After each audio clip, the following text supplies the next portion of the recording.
the wife of a rich man fell sick, and as she felt that her end was drawing near, she called for her only daughter to her bedside and said, "Dear child, be good and pious, and then the good God will always protect thee, and I will look down on thee from heaven and be near thee."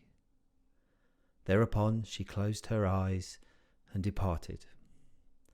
Every day the maiden went out to her mother's grave and wept, and she remained pious and good. When winter came, the snow spread a white sheet over the grave, and when the spring sun had drawn it off again, the man had taken another wife. The woman had brought with her 2 daughters into the house, who were beautiful and fair of face, but vile and black of heart. Now began a bad time for the poor stepchild. "Is the stupid goose to sit in the parlour with us?" said they. "Who wants to eat bread must earn it. Out with the kitchen wench."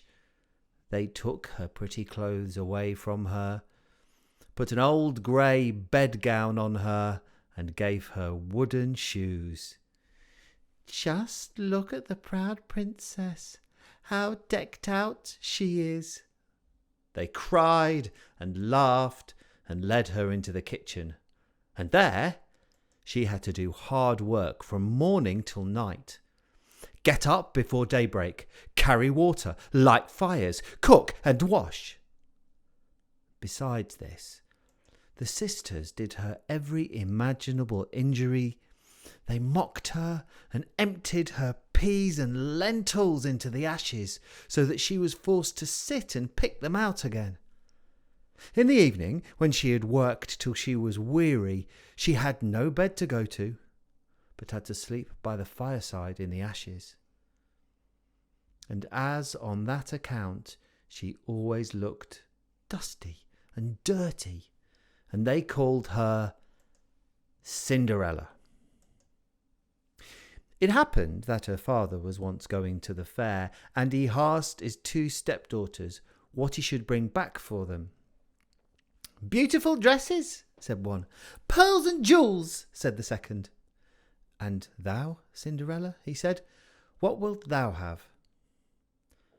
"Father, break off for me the first branch which knocks against your hat on your way home."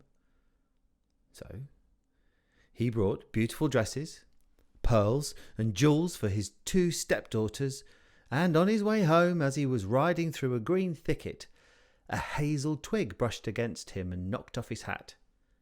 Then he broke off the branch and took it with him. When he reached home, he gave his stepdaughters the things which they had wished for, and to Cinderella he gave the branch from the hazel bush. Cinderella thanked him, went to her mother's grave, and planted the branch on it, and wept so much that the tears fell down on it and watered it. And it grew and grew and became a handsome tree. 3 times a day Cinderella went and sat beneath it, and wept and prayed. And the little white bird always came onto the tree, and if Cinderella expressed a wish, the bird threw down to her what she had wished for.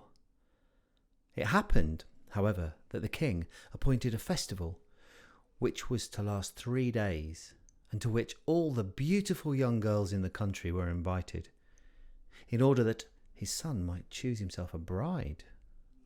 When the 2 stepsisters heard that they too were to appear among the number, they were delighted, called Cinderella and said, "Comb our hair for us, brush our shoes, and fasten our buckles, for we are going to the festival at the king's palace." Cinderella obeyed, but wept because she too would have liked to go with them to the dance, and begged her stepmother to allow her to do so. "You go, Cinderella," she said. "Thou art dusty and dirty, and will go to the festival. No, thou dost have no clothes and shoes. and wouldn't be able to dance. As, however, Cinderella went on asking the stepmother, at last she said, I have emptied a dish of lentils into the ashes for thee. If thou hast picked them out again in 2 hours, thou shalt go with us. Well, the maiden went through the back door into the garden and called, You tame pigeons, you turtle doves, and all you birds beneath the sky, come and help me to pick the good into the pot and the bad into the crop. Then 2 white pigeons came in by the kitchen window, and afterwards the turtle doves, and at last all the birds beneath the sky came whirring and crowding in, and alighted amongst the ashes, and the pigeons nodded with their heads and began to pick, pick, pick, pick, and the rest began to also pick, pick, pick, pick, pick, pick, pick, pick, and gathered all the good grains into the dish. Hardly had 1 hour passed before they had finished, and all flew out again. Then the girl took the dish to her stepmother and was glad, and believed that now she would be allowed to go with them to the festival. But the stepmother said, No, Cinderella, thou hast no clothes, and thou canst not dance. Thou wouldst only be laughed at. And as Cinderella wept at this, the stepmother said, If thou can pick 2 dishes of lentils out of the ashes for me in 1 hour, thou shalt go with us. And she thought to herself that she most certainly cannot do.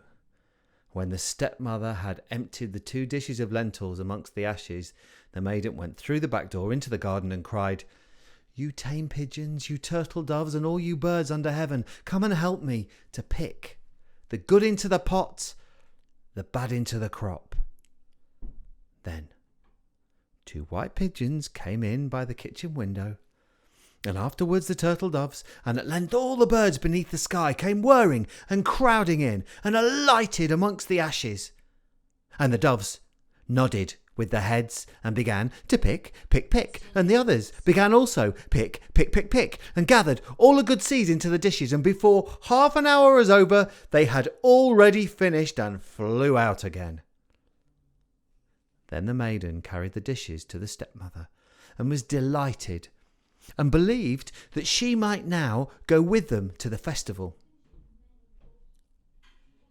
But the stepmother said, All this will not help thee. Thou goest not with us, for thou hast no clothes, and canst not dance. We should be ashamed of thee. On this she turned her back on Cinderella and hurried away with her 2 proud daughters. As no one was now at home, Cinderella went to her mother's grave beneath the hazel tree, and she cried, Shiver and quiver, little tree, silver and gold throw down over me. Then the bird threw a gold and silver dress down to her, and slippers embroidered with silk and silver she put on her dress with all speed, and went to the festival. Her stepsisters and the stepmother, however, did not know her, and thought she must be a foreign princess, for she looked so beautiful in the golden dress. They never once thought of Cinderella, and believed that she was sitting at home in the dirt, picking lentils out of the ashes. The prince went to meet her, took her by the hand, and danced with her. He would dance with no other maiden but her, and never left loose of her hand, and if anyone else came to invite her, he said, This is my partner. She danced till it was evening, and then she wanted to go home. But the king's son said, I will go with thee and bear thee company, for he wished to see whom the beautiful maiden belonged. She escaped him, however, and sprang into the pigeon house.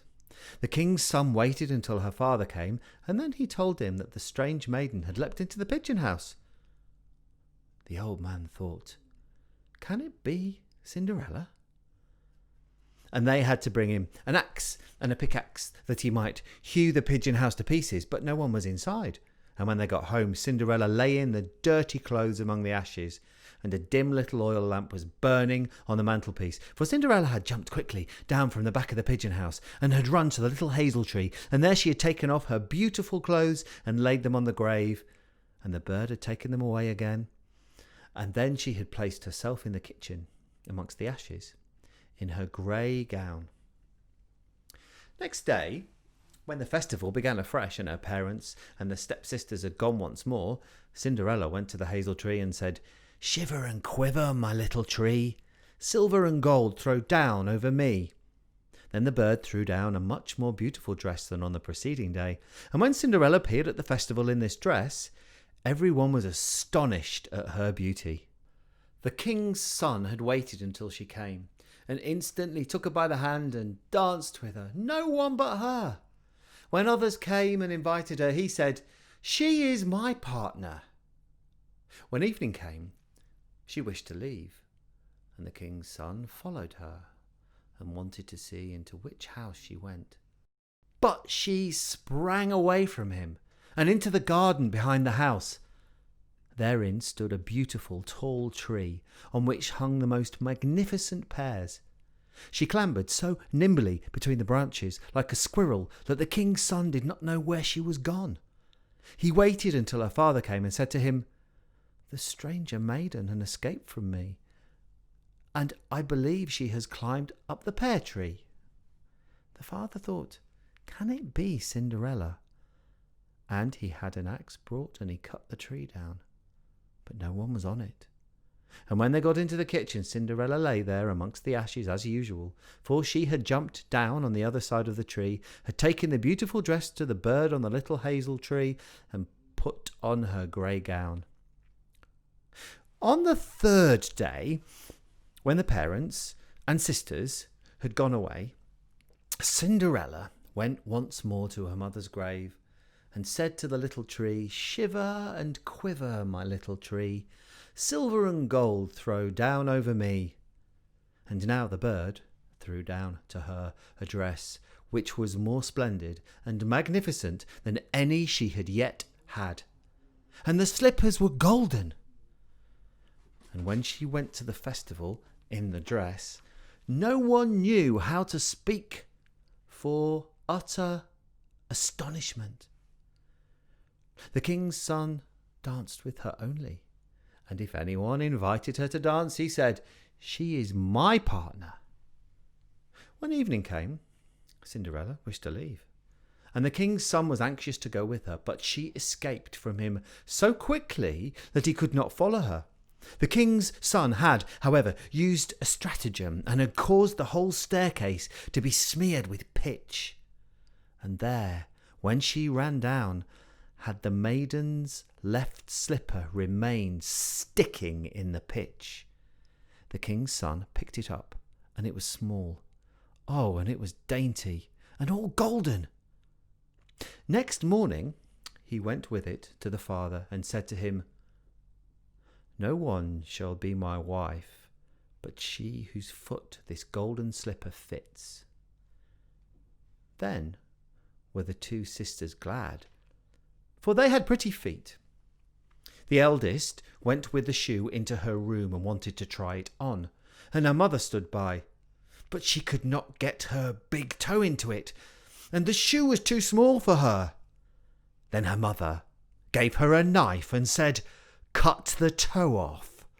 When thou art queen, thou wilt have no more need to go on foot." The maiden cut the toe off, forced the foot into the shoe, swallowed the pain, and went out to the king's son. Then he took her on his horse as his bride, and they rode away with her.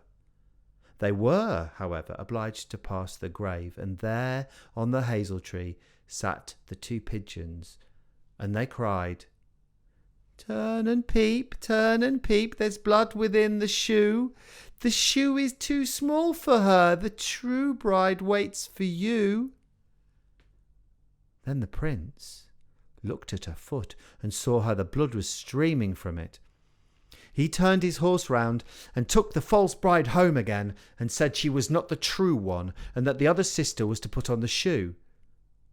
Then This one went into her chamber and got her toes safely into the shoe, but her heel was too large. So her mother gave her a knife and said, "Cut a bit off thy heel. When thou art queen, thou wilt have no more need to go on foot." The maiden cut a bit off her heel, forced her foot into the shoe, swallowed the pain, and went out to the king's son. He took her on his horse as his bride and rode away with her. But when they passed by the hazel tree, 2 little pigeons sat on it and cried, turn and peep, there's blood within the shoe. The shoe is too small for her. The true bride waits for you." And again the prince looked down at her foot and saw how the blood was running out of her shoe, and how it had stained her white stocking. Then he turned his horse and took his false bride home again. "This also is not the right one," said he. "Have you no other daughter?" "No," said the man. "There is still a little stunted kitchen wench, which my late wife left behind her, but she cannot possibly be the bride." The king's son said he was to send her up to him, but the mother answered, "Oh no, she is much too dirty, she cannot show herself." He absolutely insisted on it, and Cinderella had to be called. She first washed her hands and her face very clean, and then went and bowed down before the king's son, who gave her the golden shoe. Then she seated herself on a stool, drew her foot out of the heavy wooden shoes, and put it into the slipper, which fitted like a glove. And when she rose up and the king's son looked at her face, he recognized the beautiful maiden who had danced with him, and he cried, "That is the true bride." Well, the stepmother and the 2 sisters were terrified and became pale with rage. He, however, took Cinderella on his horse and rode away with her. And as they passed by the hazel tree, the 2 white doves cried, turn and peep,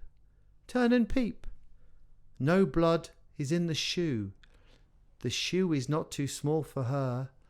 The true bride rides with you." And when they had cried that, the 2 came flying down and placed themselves on Cinderella's shoulders, one on the right and the other on the left, and remained sitting there. When the wedding with the king's son had to be celebrated, the 2 false sisters came and wanted to get into favour with Cinderella and share her good fortune. When the betrothed couple went to church, the elder was at the right side and the younger at the left. And the pigeons pecked out one eye of each of them. Afterwards, as they came back, the elder was on the left and the younger on the right. And then the pigeons pecked out the other eye of each. And thus for their wickedness and falsehood they were punished with blindness for as long as they lived.